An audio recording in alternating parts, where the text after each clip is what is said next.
नमस्कार दोस्तों, जय हिंद, वंदे मातरम। आप सभी का स्वागत अभिनंदन है टीटी फैमिली शिक्षकों के परिवार जायसवाल कोचिंग सेंटर पर, पावर्ड बाई शिक्षा ही प्रकाश है। दोस्तों, मैं आपके साथ जायसवाल सर, आप सभी का स्वागत अभिनंदन है सी टेट पर्यावरण अध्ययन practice set number 5 by Jaiswal sir. इस पर्यावरण अध्ययन प्रैक्टिस सेट में 30 महत्वपूर्ण समस्त निचोड़ एनसीईआरटी का बिल्कुल निचोड़ करने वाले हैं। 30 के 30 आपके एग्जाम के लिए संभावित प्रश्न होने वाले हैं। बाकी इसके पहले 4 प्रैक्टिस सेट, साथ ही साथ आपके सी टेट हिंदी के प्रैक्टिस सेट, मैथ्स पेडागोजी के प्रैक्टिस सेट कंप्लीट कर चुके हैं, जिसका आई बटन पे यहाँ पे आपको ऑलरेडी लिंक दे दिया गया है। तो राजहित में टीटी फैमिली का पहला प्रश्न आप लोगों की स्क्रीन पर है। पहला प्रश्न पूछा जा रहा है, बहुत ही इंटरेस्टेड प्रश्न है कि ओजोन के बारे में क्या सत्य दिया गया है। ये जानवरों व पादपों के शोषण के लिए अनिवार्य है। यह पराबैंगनी किरणों का अवशोषण करती है। वायु में इसका प्रतिशत लगभग 3% है। यह इसका उपयोग जल को रोगाणु रहित करने में किया जाता है। ओजोन के बारे में क्या क्या हमारा सही दिया गया है। देखिए, ओजोन के बारे में जो सही दिया गया है, यह पराबैंगनी किरणों का अवशोषण करती है, साथ साथ इसका उपयोग जल को रोगाणु रहित करने में किया जाता है। तो सेकंड और फोर्थ वाले जो दिए गए हैं, यहाँ पे आपको ऑप्शन देना चाहिए 1 2 3 4। 4 कथन दिए गए स्टेटमेंट, 4 में से 2 और आपका चौथा जो है वह हमारा राइट आंसर हो जाएगा। पर्यावरण अध्ययन के बारे में सत्य दिया गया है। बाकी दूसरा प्रश्न आप लोगों की स्क्रीन पर है। दूसरा प्रश्न है, भारत के किस क्षेत्र में स्थानांतरित खेती की जाती है। उत्तर पश्चिमी क्षेत्र, दक्षिण पूर्वी क्षेत्र, उत्तर पूर्वी क्षेत्र या दक्षिणी क्षेत्र में की जाती है। सभी कमेंट कीजिएगा।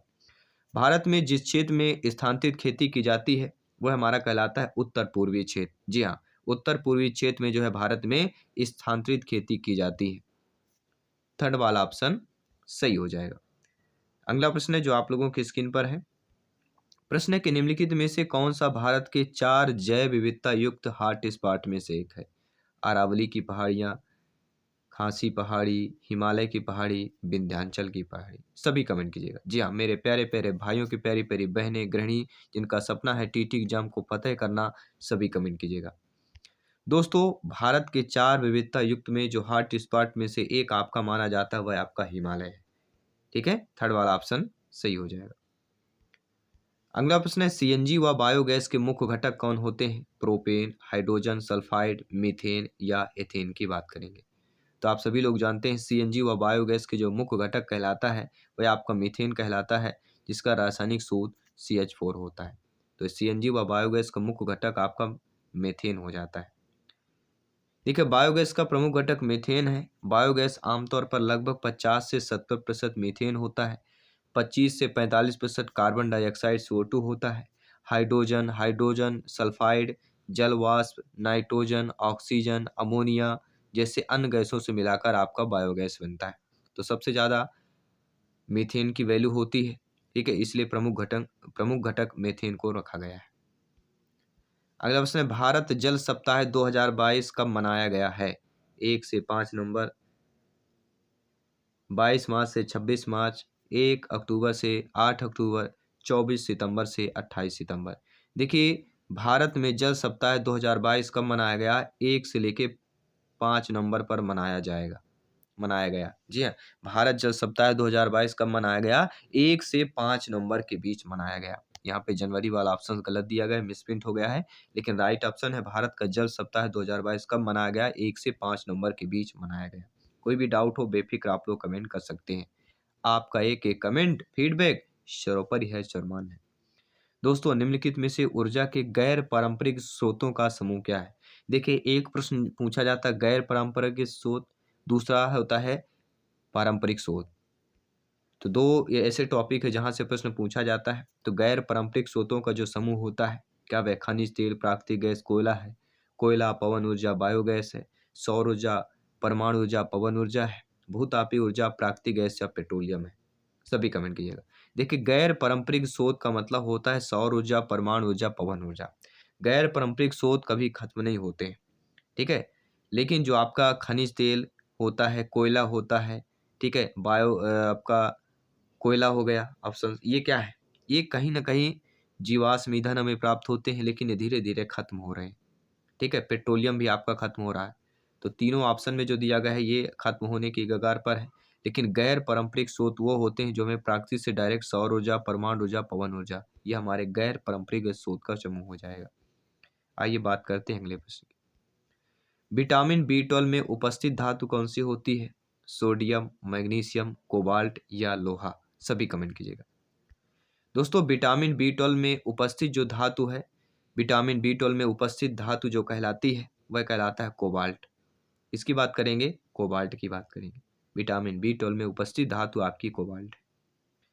8वां प्रश्न है कि निम्नलिखित में से कौन सा पेट्रोलियम का उप उत्पाद नहीं है? तो आप सभी लोग जानते हैं स्नेह तेल, पैराफिन, मोम और बिटमिन, ये तीनों पेट्रोलियम के उप उत्पाद हैं, लेकिन कोक आपका उप उत्पाद नहीं है। इसलिए अकॉर्डिंग टू क्वेश्चन यहाँ पे पहला ऑप्शन सही हो जाएगा। आई होप समझ गए होंगे। आइए बात करते हैं आपके अगले प्रश्न की। इनमें से कौन से क्रियाकलाप जंगलों के विनाश के लिए उत्तरदायी है? खनिजों की खुदाई, बांस से टोकरी बनाना, बांध का निर्माण करना, पत्तों से क्या है पत्तल बनाना? सभी कमेंट कीजिएगा कौन सा ऑप्शन सही हो जाएगा। आप सभी लोग जानते हैं जो क्रियाकलाप जंगलों को विनाश के लिए उत्तरदायी है वह हमारा खनिजों की खुदाई है। बांध का निर्माण करने से क्या होता है? पत्तों के पत्तल बनाने से क्या होता है? तो सबसे ज्यादा जो जंगलों को विनाश के लिए क्रियाकलाप हमारी जिम्मेदार है, पहला होता है खनिजों की खुदाई, और एक आपका 5वां है कृषि के लिए भूमि तैयार करना। कृषि के लिए जब भूमि तैयार करते हैं तो कहीं ना कहीं पेड़ वगैरह काटे जाते हैं, ठीक है, तो ये भी जंगलों के विनाश का एक उत्तरदायी हमारा कारण बनता है। तो पहला और 5वां तो है। अब देखिए पहला और 5वां किसमें दिया गया है, वो ऑप्शन सही होना चाहिए। सी वाले में देखिए, सी वाले में आपका दिया गया है 1, 3, 5, तो सी वाला ऑप्शन हमारा सही हो जाएगा। आइए बात करते हैं अगले प्रश्न। वन परिस्थितियों या वन परिस्थितिकों तंत्र में पाई जाने वाली खाद्य श्रृंखला का चयन करना है। पादप, पादप, लवक, जल, पिस्सू, छोटी मछली, टूना, घास, टिड्डा, मेढक, सांप, बाज, पर्ण, करकट, शैवाल, केकड़ा, छोटी मांसाहारी मछली, बड़ी मांसाहारी मछली या मृत कार्बनिक पदार्थ, कवक, जीवाणु। देखिए वन परिस्थितिकों तंत्र में पाई जाने वाली जो खाद्य श्रृंखला है वह हमारी घास, टिड्डा, मेढक, सांप और बाज है। घास को खाने वाला टिड्डा, टिड्डा को खाने वाला मेढक, मेढक को खाने वाला सांप, सांप को खाने वाला बाज। ये है वन परिस्थितिकों तंत्र में पाई जाने वाली खाद्य श्रृंखला। सेकंड ऑप्शन यहाँ पे आप लोगों का सही हो जाए। आई होप समझ गए होंगे। आइए बात करते हैं अगले प्रश्न की। ग्लोबल वार्मिंग, वैश्विक गर्माहट में तापमान जो होता है क्षोभ मंडल का बढ़ता है, आयन मंडल का बढ़ता है, मध्य मंडल का बढ़ता है, समताप मंडल का बढ़ता है? सभी कमेंट कीजिए। तो ग्लोबल वार्मिंग, वैश्विक गर्माहट में जो तापमान बढ़ता है किसमें बढ़ता है? तो वह क्षोभ मंडल का बढ़ता है। जी हाँ, ग्लोबल वार्मिंग में वैश्विक गर्माहट में जो तापमान बढ़ता है वह क्षोभ मंडल का बढ़ता है। पहला ऑप्शन सही हो जाएगा। और एक चीज बता देता हूं दोस्तों कि क्षोभ मंडल, आयन मंडल, मध्य मंडल, समताप मंडल, ये चारों मंडलों को पढ़ लीजिएगा, क्योंकि 4 मंडल से आपका जो है एक प्रश्न जो है अवश्य आपका पूछा जाएगा, नोट कर लीजिएगा। अगला प्रश्न स्क्रीन पर है। जैव मंडल रिजर्व के बारे में निम्नलिखित में से कौन सा एक कथन सत्य दिया गया है? इसकी सीमा के अंदर अन्य कोई संरक्षित क्षेत्र नहीं है। इस संरक्षित क्षेत्र में केवल समाप्त होने वाली प्रजातियां रहती हैं। यह केवल पादपों व जानवरों के लिए के संरक्षण के लिए है, या यह क्षेत्र जैव विविधता व जहां संस्कृत दोनों के संरक्षण के लिए है? सभी कमेंट कीजिएगा। तो जैव मंडल रिजर्व के बारे में निम्नलिखित में से जो कथन हमारा सत्य दिया गया है वह कथन सत्य है कि यह क्षेत्र जैव विविधता व वहां की संस्कृति दोनों के संरक्षण के लिए। क्या कथन सत्य दिया गया है आपके जैव मंडल रिजर्व के बारे में? जो कथन सत्य है कि जैव मंडल रिजर्व का क्षेत्र जो है जैव विविधता व वहां की संस्कृति दोनों के संरक्षण के लिए उत्तरदायी है, संरक्षण के लिए है। तो यहाँ पे आपका फोर्थ ऑप्शन सही हो जाएगा अकॉर्डिंग टू जैव मंडल रिजर्व की बात करते हैं। और एक सन से रिलेटेड जरूर प्रश्न आएगा। वन्यजीव संरक्षण अधिनियम भारत सरकार द्वारा कब लागू किया गया? वर्ष 1982, वर्ष 1972, वर्ष 1974, वर्ष 1981? सभी कमेंट कीजिए। दोस्तों वन्यजीव संरक्षण अधिनियम भारत सरकार द्वारा जो लागू किया गया था वह आपका लागू किया गया था 1972। जी हाँ, वन्यजीव संरक्षण अधिनियम वर्ष 2000 वर्ष 1972 में भारत सरकार द्वारा लागू किया गया था। तो यहाँ पे आप लोगों का सेकंड ऑप्शन सही हो जाएगा। वन्य जीव संरक्षण अधिनियम 1972 को देश के वन्य जीवों को सुरक्षा प्रदान करने एवं अवैध शिकार, तस्करी और अवैध व्यापार को नियंत्रित करने के उद्देश्य से लागू किया गया था। जनवरी 2003 में अधिनियम में फिर संशोधन किया गया था और सजा और अधिनियम के तहत अपराधों के लिए जुर्माना और अधिक कठोर बना दिया गया था। प्रश्न आ गया कि वन्य जीव संरक्षण अधिनियम को जो है कब संशोधन किया गया? तो 2003 में, जनवरी 2003 में संशोधन किया गया था।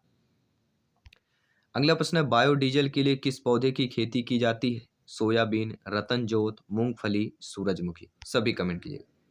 देखिए, बायोडीजल के लिए जिस पौधे की खेती की जाती है वह आपका कौन सा है? सभी लोग कमेंट कीजिएगा। जिसे हम जेट्रोफा के नाम से जानते हैं। जी हाँ, जेट्रोफा नाम अगर दिया होता तो आप समझ जाते हैं, लेकिन इसी का रतनजोत का रासायनिक नाम ही आपका साइंटिफिक नेम जेट्रोफा है। तो बायोडीजल किस पौधे की खेती की जाती है? रतनजोत। इसी का नाम, साइंटिफिक नाम आपका जेट्रोफा है। ठीक है। रतनजोत क्या है? ये एक वनस्पति की प्रजाति है जो मैक्सिको एवं दक्षिण अमेरिका के मूल निवासी है और इसे वन रेड और सफ़ेद अरंड नामों से भी जाना जाता है।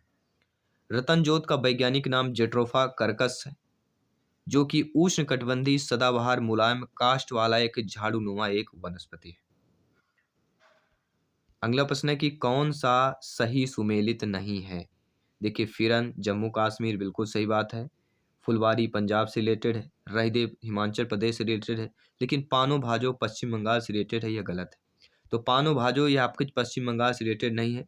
पानो भाजो जो है एक महिलाओं द्वारा पहनी जाने वाली एक पानो भाजो नामक एक पारंपरिक पोशाक है जो भारत के गोवा में है। तो कहाँ से रिलेटेड है? गोवा से रिलेटेड है।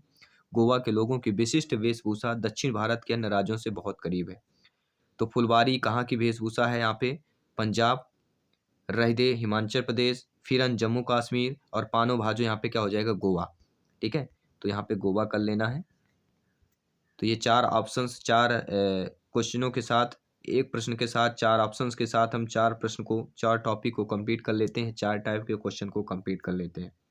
चंद्र ग्रहण कब होता है? चंद्र ग्रहण, सूर्य ग्रहण, ठीक है, इनसे एक प्रश्न जरूर आता है।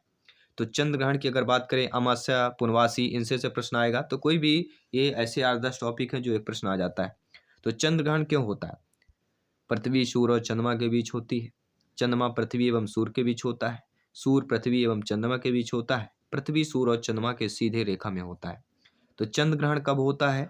देखिए, चंद्र ग्रहण तब होता है जब पृथ्वी और सूर्य एवं चंद्रमा के बीच आ जाता है। तो पृथ्वी जो है सूर्य एवं चंद्रमा के बीच आ जाएगी, तो जो सूर्य का प्रकाश है वह आपके चंद्रमा तक नहीं पहुंच पाता, तो इसे क्या कहा जाता है? चंद्र ग्रहण कहा जाता है। ठीक है, पृथ्वी की परछाई, सूर्य की परछाई जो है पृथ्वी का चंद्रमा पर पड़ता है। चंद्रमा पर प्रकाश नहीं जाता, इसलिए चंद्र ग्रहण होता है। जब सूर्य पर प्रकाश, सूर्य ग्रहण कब होता है? सूर्य ग्रहण कब होता है? जब हमें सूर्य न दिखाई दे, पृथ्वीवासी को। तो इसके बीच क्या चंद्रमा आ जाती है, तो हमें चंद्रमा दिखाई देता है, सूर्य नहीं दिखाई देता है।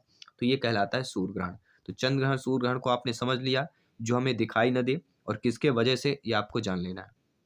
पृथ्वी पर मौसम परिवर्तन का होना इस तथ्य पर आधारित है कि पृथ्वी का अक्ष झुका हुआ है। वर्ष में पृथ्वी की परिक्रमण गति बदलती है। वर्ष में पृथ्वी के अक्ष बिंदु भिन्न दिशाओं में होते हैं। गर्मियों में पृथ्वी सूर्य के निकट होता है। तो आप सभी लोग जानते हैं पृथ्वी पर मौसम परिवर्तन का होना इस तथ्य पर आधारित होता है कि पृथ्वी का अक्ष झुका हुआ है। पहला ऑप्शन सही कर लेना है। अगला प्रश्न, विश्व पर्यावरण दिवस 2022 का विषय क्या था? जल प्रदूषण को हराना, ध्वनि प्रदूषण को हराना, केवल एक पृथ्वी या मृदा संरक्षण। देखिए, विश्व पर्यावरण दिवस 2022 का जो मुख्य थीम्स था, ये मुख्य विषय था, वह आपका था केवल एक पृथ्वी, ऑल इन वन अर्थ, केवल एक पृथ्वी। ठीक है, साल 2022 विश्व पर्यावरण दिवस की थीम वनली वन अर्थ, यानी केवल एक ही पृथ्वी रखी गई, जिसका मतलब होता है प्रकृति के साथ सद्भाव में रहना जरूरी है। अगला प्रश्न है, पारिस्थितिक तंत्र के प्राकृतिक अधिवासों का संरक्षण तथा उनके प्राकृतिक वातावरण में प्रजातियों का जीवनक्षम जनसंख्या का रखरखाव एवं पुनः प्राप्त के लिए प्रयुक्त पद क्या है? आंतरिक संरक्षण, परिधीय संरक्षण, अपस्थानीय संरक्षण या स्वस्थानीय संरक्षण। सभी कमेंट कीजिएगा। दोस्तों, पारिस्थितिक तंत्र के प्राकृतिक अधिवासों का संरक्षण तथा उनके प्राकृतिक वातावरण में प्रजातियों का जीवनक्षम, जनसंख्या का रखरखाव एवं पुनः प्राप्त के लिए जो उपयुक्त पद कहलाता है वह आपका स्वस्थानीय संरक्षण कहलाता है। फोर्थ ऑप्शन यहाँ पे सही कर लेना है। अगला प्रश्न है, तिब्बत की सांगपो नदी भारत में किस नाम से जानी जाती है? गंगा, ब्रह्मपुत्र, यमुना या सिंधु? देखिए सभी लोग जानते हैं तिब्बत की सांगपो नदी भारत में किस नाम से जानी जाती है? ब्रह्मपुत्र के नाम से जानी जाती है। जी हाँ दोस्तों, तिब्बत में ब्रह्मपुत्र को सांगपो के नाम से जाना जाता है। बांग्लादेश में ब्रह्मपुत्र को जमुना के नाम से जाना जाता है। और ब्रह्मपुत्र की प्रमुख सहायक नदियां सुबनसिरी, कौमेंग, मानस, लोहित, तिस्ता और संकोश है। अगला प्रश्न है, प्राणियों की संकटग्रस्त जातियां कौन सी होती है? तो प्राणियों की संकटग्रस्त जो जातियां होती हैं जिनके लुप्त होने का खतरा होता है, तो प्राणियों की संकटग्रस्त जातियां कौन सी होगी? जिनके लुप्त होने का खतरा होता है, जिनका गुम हो जाने का खतरा होता है। कुछ वर्षों पहले एक गिद्ध आमतौर पर दिखाई देते थे, लेकिन वर्तमान में गिद्ध कभी कभार ही नजर आते हैं। इसका कारण क्या है? इसका रीजन क्या है? चार ऑप्शंस आपके दिए गए हैं। तो कुछ वर्ष पहले एक गिद्ध आमतौर पर दिखाई देते थे, लेकिन वर्तमान में गिद्ध कभी कभार दिखाई देते हैं। इसका प्रमुख कारण है पशुपालकों द्वारा बीमार पशुओं के इलाज में प्रयुक्त औषधियाँ। जी हाँ, औषधियाँ बहुत इंपॉर्टेंट यहाँ पे रोल अदा कर रहे हैं पशु पक्षियों को पक्षियों को भगाने में। पहले आप देखिए, जब हम बचपन में पढ़ा करते थे, खेतों में जाया करते थे, कितने पशु पक्षी आपको दिखा करते थे। ठीक है, चाहे व्हाइट कलर की बात करें, अदर आपकी चिड़िया, छोटी छोटी चिड़िया चहचहाती हुई दिखा करती थी, लेकिन आज ये सब गुम हो रहे हैं। ठीक है, तो कहीं ना कहीं काफ़ी सारा इफेक्ट पड़ता है हमारे द्वारा जो उपयोग होते हैं, जो वस्तुएं होती हैं, उनका बहुत इफेक्ट पड़ता है। ठीक है, यूरिया, डीएपी, इनका बहुत इफेक्ट करता है। खान पान का बहुत इफेक्ट करता है। संगमरमर कैंसर की घटना का कारण क्या होता है? तो संगमर में कैंसर की घटना का जो प्रमुख कारण होता है वह होता है अम्लीय वर्षा। जी हाँ, संगमरमर कैंसर की घटना का प्रमुख कारण आपका अम्लीय वर्षा होता है। नोट कर लीजिएगा। ये काफी बार पूछा गया है, लगभग कह सकते हैं प्रत्येक टीटी एग्जाम में पूछा गया प्रश्न रिपीट भी होता है कि प्राकृतिक संसाधनों को लंबे समय तक उपयोग करने के लिए संरक्षण में सहायक जो 3 R होते हैं वह कम उपयोग होता है, पुनः चक्रण होता है और पुनः उपयोग होता है। ठीक है, रियूज, रिसाइकल, क्या कहते हैं सभी लोग बताइए। कम उपयोग मतलब क्या कहलाएगा? सभी लोग बताइए। यूज, पुनः चक्रण मतलब क्या होता है? रिसाइकिल कह सकते हैं। पुनः उपयोग मतलब यूज कह सकते हैं। तो प्राकृतिक संसाधनों को लंबे समय तक उपयोग करने वाले के संरक्षक जो 3 R हैं, कम उपयोग, पुनः चक्रण और पुनः आयोग। ठीक है, तो ये हिंदी इंग्लिश दोनों में से पूछा जा सकता है, ये भी नोट कर लीजिएगा। इनमें से कौन सी प्रक्रिया प्राकृतिक में होने वाले जल चक्र का एक चरण नहीं है? देखिए, वाष्पीकरण एक चरण है, वाष्पोत्सर्जन है और अवक्षेपण है।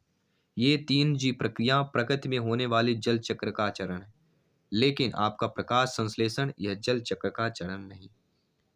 तो according two questions fourth option सही हो जाएगा। अगला प्रश्न है, भू परपटी में सबसे अधिक प्रचुरता में पाए जाने वाला जो तत्व होता है, कार्बन, नाइट्रोजन, ऑक्सीजन या सिलिकॉन होता है? तो भू परपटी में सबसे अधिक प्रचुरता में पाए जाने वाला जो तत्व होता है वह आपका कहलाता है ऑक्सीजन। जी हाँ, थर्ड वाला ऑप्शन सही हो जाएगा। कोई भी डाउट हो कमेंट कीजिए, कर दीजिएगा, फीडबैक कर दीजिएगा। पर स्थितिक तंत्र में ऊर्जा का प्रवाह कैसा होता है? 4 दिशाओं में, 2 दिशाओं में, 3 दिशाओं में या एक दिशा में? सभी कमेंट कीजिएगा। अक्सर आपने एग्जाम में पढ़ा होगा, प्रीवियस ईयर क्वेश्चन में भी पढ़ा होगा कि पारिस्थितिक तंत्र इकोसिस्टम में जो ऊर्जा का प्रवाह होता है वह एक दिशा में होता है, एक दिशा में होता है। फोर्थ ऑप्शन यहाँ पे आपका ऑलरेडी सही हो जाएगा। अगला प्रश्न है, परिस्थितिक तंत्र में ऊर्जा का प्रवाह की अगर बात करते हैं एक दिशा में होता है। शायद यह प्रश्न रिपीट हुआ है। ठीक है, यह प्रश्न दोनों में सेम कर दिया गया है, मिसप्रिंट हुआ है। तो अगले प्रश्न की बात करते हैं, जल प्रदूषण से होने वाले रोगों का सही समूह क्या है? हैजा, पेचिस, पोलियो, टाइफाइड, हैजा, पीलिया, टाइफाइड, एनीमिया, एनीमिया स्कर्वी, वातस्फीति, टाइफाइड, हैजा, पीलिया, टाइफाइड, स्कर्वी। रोगों से जरूर प्रश्न आएगा। तो जल प्रदूषण से होने वाले रोगों को जो सही समूह है वह हैजा, पेचिस, पोलियो और टाइफाइड है। पहले ऑप्शन के यहाँ पे सही कर लेना है। और अगला प्रश्न है, क्या प्रश्न पूछा जा रहा है कि निम्नलिखित में से कौन सा कथन सही नहीं है? सभी लोग बताइए। वन मृदा को अपरदन से बचाते हैं। वन में पादप व जंतु एक दूसरे पर निर्भर होते हैं। वन जलवायु व चक्र को प्रभावित नहीं करते। मृदा वनों की वृद्धि का व पुनर्जन्म में सहायक होते हैं।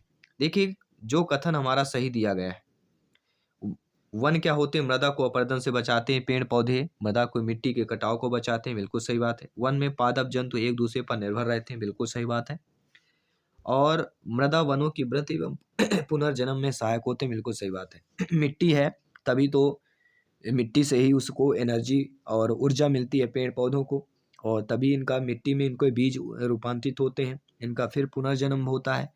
ठीक है, तो फर्स्ट, सेकंड और फोर्थ ये जो ऑप्शंस है ये सही दिए गए हैं। लेकिन प्रश्न हमारा पूछा गया है कौन सा सही नहीं है, तो थर्ड वाला ऑप्शन जो दिया गया है कि वन जलवायु चक्र को प्रभावित नहीं करते हैं, ऐसा हो नहीं सकता, क्योंकि वन जलवायु व जल चक्र को प्रभावित करते हैं। इसलिए अकॉर्डिंग टू क्वेश्चन थर्ड वाला ऑप्शन का यहाँ पे हम सही कर लेंगे।